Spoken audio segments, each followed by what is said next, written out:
4 मई 2026, कोलकाता। सुबह के 7 बज रहे थे और काउंटिंग शुरू होने से पहले ही हवा में कुछ था। पीएमसी के दफ्तरों में कॉन्फिडेंस था, वही पुराना जमा हुआ कॉन्फिडेंस। टीवी एंकर्स कोशिश थे, वर्ड्स चुन चुनकर बोल रहे थे, और बीजेपी हेडक्वार्टर्स में एक अजीब सी खामोशी थी।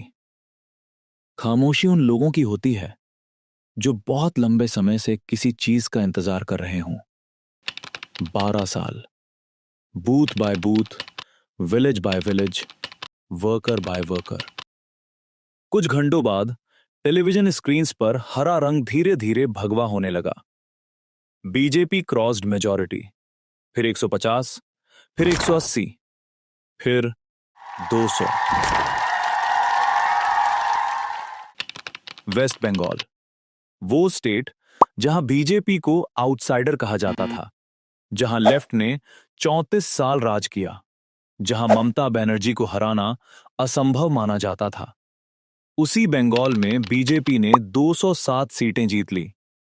लेकिन यह सिर्फ एक इलेक्शन जीतने की कहानी नहीं है, ये उस आदमी की कहानी है जिसने पॉलिटिकल मैप को शतरंज की बिसात की तरह पढ़ा और फिर एक एक खाना जीतता चला गया। अमित शाह। इंडिया में कुछ स्टेट्स हैं जहां बीजेपी का जाना सिर्फ पॉलिटिक्स नहीं, तीर्थ यात्रा जैसा लगता है। तमिलनाडु, केरल और वेस्ट बंगाल। क्यों? क्योंकि बंगाल सिर्फ एक स्टेट नहीं था, बंगाल एक आइडिया था। यहां चाय की दुकान भी पॉलिटिक्स थी, कॉलेज इलेक्शंस भी पॉलिटिक्स थे, दुर्गा पूजा कमेटी की मीटिंग भी पॉलिटिक्स थी, और गांव का क्लब भी पॉलिटिक्स था। बंगाल में आइडियोलॉजी घर घर जाती थी, फ्लैग पोल से नहीं, बातचीत से। 1947 के पार्टीशन के बाद ईस्ट पाकिस्तान से लाखों हिंदू रेफ्यूजीज बंगाल आए। आइडेंटिटी बदली, बॉर्डर पॉलिटिक्स बदली, एंगर बदला। धीरे धीरे कांग्रेस कमजोर होती गई और 1977 में ज्योति बसु के नेतृत्व में लेफ्ट फ्रंट सत्ता में आया। अगले 34 साल लेफ्ट सिर्फ एक सरकार नहीं था, वो एक इकोसिस्टम था। Teachers unions, farm unions, student politics, local committees, village networks, booth management, cadre discipline. Bengal में इलेक्शन स्पीचेस से नहीं जीते जाते थे, ग्राउंड कंट्रोल से जीते जाते थे। लेकिन फिर एक औरत ने पूरे सिस्टम को चैलेंज कर दिया। Mamata Banerjee, aggressive, emotional, street fighter, एक ऐसी लीडर जो लेफ्ट के खिलाफ अकेले खड़ी हो गई। सिंगुर में किसानों की जमीन जा रही थी, नंदीग्राम में पुलिस फायरिंग हुई, और ममता वो वहीं थी जहां एंगर था। यहीं लेफ्ट पहली बार डगमगाया। 2011 assembly election, TMC 184 seats, left collapse. Bengal में 34 साल पुरानी सत्ता रातों रात बदल गई, लेकिन बीजेपी ऑलमोस्ट इनविजिबल। 2011 में बंगाल उनके लिए सिर्फ एक दूर का सपना था। किसी ने इमेजिन भी नहीं किया था कि एक दिन यही पार्टी बंगाल जीतेगी। Delhi, 2014, BJP national headquarters. Narendra Modi prime minister बनने जा रहे थे। पूरा देश बीजेपी वेव की बात कर रहा था।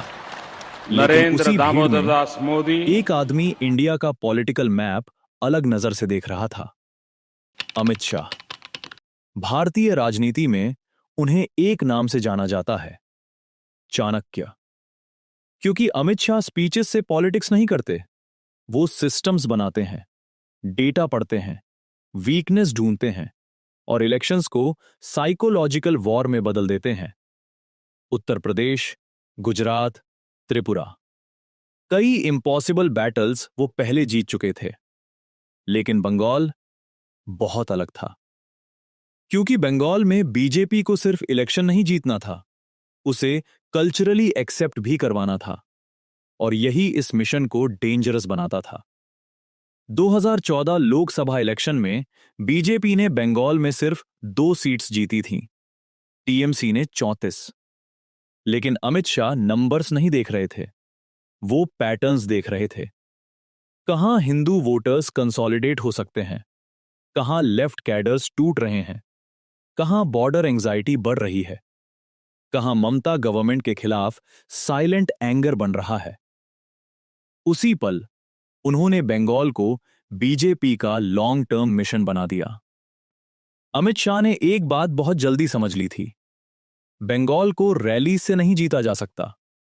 यहां ऑर्गेनाइजेशन चाहिए, डिसिप्लिन चाहिए, कैडरे चाहिए, बूथ कंट्रोल चाहिए और सबसे इंपॉर्टेंट पेशेंस चाहिए।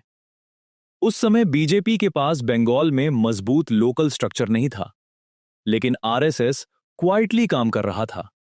शाखास बढ़ रही थी, बॉर्डर डिस्ट्रिक्ट्स में आउटरीच बढ़ रहा था, रिफ्यूजी कम्युनिटीज में ट्रस्ट बिल्ड हो रहा था, मातुआ कम्युनिटी पर स्पेशल फोकस शुरू हो चुका था। और यहीं बीजेपी ने बंगाल का सबसे बड़ा फॉर्मूला समझा, बूथ जीत लो, बंगाल जीत लोगे। इसके बाद शुरू हुआ बीजेपी का सबसे disciplined state operation. Amit Shah ने बंगाल कैंपेन को इलेक्शन नहीं माना, उन्होंने इसे मिलिट्री ऑपरेशन की तरह स्ट्रक्चर किया। हर डिस्ट्रिक्ट मैप्ड हुआ, हर बूथ एनालाइज्ड हुआ, हर वीक एरिया आइडेंटिफाई हुआ। Target, every booth matters.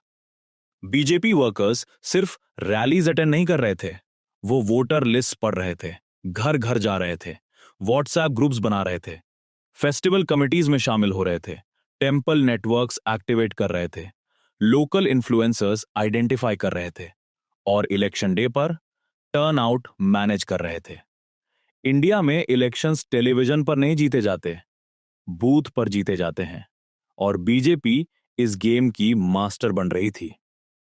लेकिन बीजेपी की सबसे बड़ी स्ट्रेंथ उनके नए वर्कर्स नहीं थे, उनकी सबसे बड़ी स्ट्रेंथ थे पुराने लेफ्ट कैडर्स। 2011 के बाद लेफ्ट टूट रहा था, लेकिन उसका ग्राउंड स्ट्रक्चर अभी भी अलाइव था। Thousands of local workers politically homeless हो चुके थे, उनके पास एक्सपीरियंस था, नेटवर्क था, एनर्जी थी, बस डायरेक्शन नहीं था। और बीजेपी ने उन्हें जगह दी, रोल दिया, प्रोटेक्शन दिया, पॉलिटिकल पर्पस दिया। यही बीजेपी का बंगाल शॉर्टकट था। उन्होंने जीरो से ऑर्गेनाइजेशन बिल्ड नहीं किया, उन्होंने एग्जिस्टिंग कैडर एनर्जी एब्जॉर्ब कर ली और सडनली उन गांवों में बीजेपी दिखाई देने लगी जहां कभी उनका नाम भी नहीं था। लेकिन एक बड़ी प्रॉब्लम अभी भी थी, बंगाल बीजेपी को आउटसाइडर पार्टी मानता था, Hindi belt party, north Indian party, और बैंगलीज अपनी आइडेंटिटी को लेकर बेहद सेंसिटिव हैं, भाषा, कल्चर, फूड, इतिहास, सब कुछ। तो बीजेपी ने खुद को बदलना शुरू किया। नरेंद्र मोदी बंगाली फ्रेसेस यूज करने लगे, अमित शाह दुर्गा पूजा इवेंट्स में जाने लगे, BJP leaders traditional Bengali clothes पहनने लगे, फिश ईटिंग ओपनली डिस्कस होने लगा, क्योंकि बंगाल में फूड सिर्फ फूड नहीं होता, आइडेंटिटी होता है, कल्चर होता है, इमोशन होता है। बीजेपी समझ चुकी थी, अगर कल्चरली एक्सेप्ट नहीं हुए तो पॉलिटिकली एक्सेप्ट कभी नहीं होंगे। तो उन्होंने हिंदुत्व को बंगाली पैकेजिंग में प्रेजेंट किया। यहीं गेम बदलना शुरू हुआ। बंगाल की पॉलिटिक्स में बॉर्डर हमेशा सेंसिटिव इशू रहा है। Bangladesh border, illegal immigration debate, refugee politics, citizenship fears. BJP ने इस इशू को एग्रेसिवली उठाना शुरू किया। पार्टी का आरोप था कि बॉर्डर डिस्ट्रिक्ट्स की इलेक्टोरल बैलेंस बदल रही है। नॉर्थ 24 परगनाज, मुर्शिदाबाद, मालदा, इन नामों को बीजेपी लगातार हाईलाइट करती रही। सीएए और एनआरसी डिबेट यहीं से इमोशनली एक्सप्लोसिव बन गई। बीजेपी खुद को प्रोटेक्टर की तरह प्रेजेंट कर रही थी, मातुआ कम्युनिटी के लिए, हिंदू रिफ्यूजीज के लिए। ये क्लेम्स पॉलिटिकली कॉन्टेस्टेड रहे, टीएमसी और ऑपोजिशन ने इन्हें प्रोपेगेंडा कहा, लेकिन इमोशनल रेजोनेंस था और बीजेपी ने उसे एम्पलीफाई किया। उनका मैसेज सिंपल था, रियल वोटर्स डिसाइड बंगाल। फिर बंगाल पॉलिटिक्स और वायलेंट होती गई। 2018 panchayat elections, nomination clash, booth violence allegations, office fire, dead workers. BJP लगातार दावा कर रही थी कि उनके वर्कर्स टारगेटेड हो रहे हैं। नेशनल मीडिया में कुछ नाम लगातार आने लगे। दुलाल कुमार, अभिजीत सरकार, मनीष शुक्ला, अर्जुन चौरसिया। हर फ्यूनरल एक पॉलिटिकल मैसेज बन रहा था, हर डेथ एक मोबिलाइजेशन। और बीजेपी ग्राउंड वर्कर्स में एक बात सेटल होती जा रही थी, this is a war. TMC ने इन आरोपों को रिजेक्ट किया, लेकिन टेलीविजन नैरेटिव्स बदल चुके थे और बीजेपी हर इंसिडेंट को ऑर्गेनाइजेशनल फ्यूल में बदल रही थी। फिर आया 2019 लोकसभा इलेक्शन और बंगाल ने पहली बार बीजेपी को सीरियस चैलेंजर बना दिया। टीएमसी 22 सीट्स, बीजेपी 18 सीट्स, 2 से 18। ये सिर्फ ग्रोथ नहीं थी, ये पॉलिटिकल अर्थक्वेक था, क्योंकि बीजेपी अब बंगाल में फ्रिंग पार्टी नहीं रही थी, अब वो डायरेक्ट ऑल्टरनेटिव थी। और सबसे डेंजरस बात, उनके वर्कर्स का मोरल पीक पर था। उन्हें लगने लगा था अगली बार फाइनल बैटल होगी। 2021 असेंबली इलेक्शन, शायद मॉडर्न इंडियन हिस्ट्री का सबसे intense state campaign. BJP full force में उतर चुकी थी। Massive rallies, central leadership deployment, digital war rooms, booth analytics, women outreach, SC/ST targeting, religious messaging, door to door mobilisation, everything synchronise था। लेकिन ममता बनर्जी भी experienced fighter थीं। उन्होंने पूरे इलेक्शन को एक सेंटीमेंट में बदल दिया, बंगाल अपनी बेटी को चाहता है। और result, TMC 213 seats, BJP 77 seats. Officially BJP हार गई, लेकिन पॉलिटिकली उन्होंने बंगाल की पूरी ऑपोजिशन स्पेस कैप्चर कर ली थी। Left collapse, Congress irrelevant. अब बंगाल बाइपोलर हो चुका था, टीएमसी बनाम बीजेपी, बस। 2021 के बाद बंगाल में पब्लिक मूड बदलने लगा, धीरे धीरे लेकिन निश्चित रूप से। Teacher recruitment scam allegations, corruption accusations, local syndicate complaints, Sandeshkhali controversy, women harassment allegations. और फिर आरजी कर मेडिकल कॉलेज, एक डॉक्टर की रेप और मर्डर, हॉस्पिटल कैंपस के अंदर। पूरा बंगाल सड़कों पर उतर आया। डॉक्टर्स प्रोटेस्ट कर रहे थे, विमेन रात को मार्च निकाल रही थीं, मिडिल क्लास फैमिलीज भी अब ओपनली बोल रही थीं। बीजेपी ने इसे सिर्फ लॉ एंड ऑर्डर इशू नहीं बनाया, उन्होंने इसे गवर्नेंस फेलियर का सिंबल बना दिया।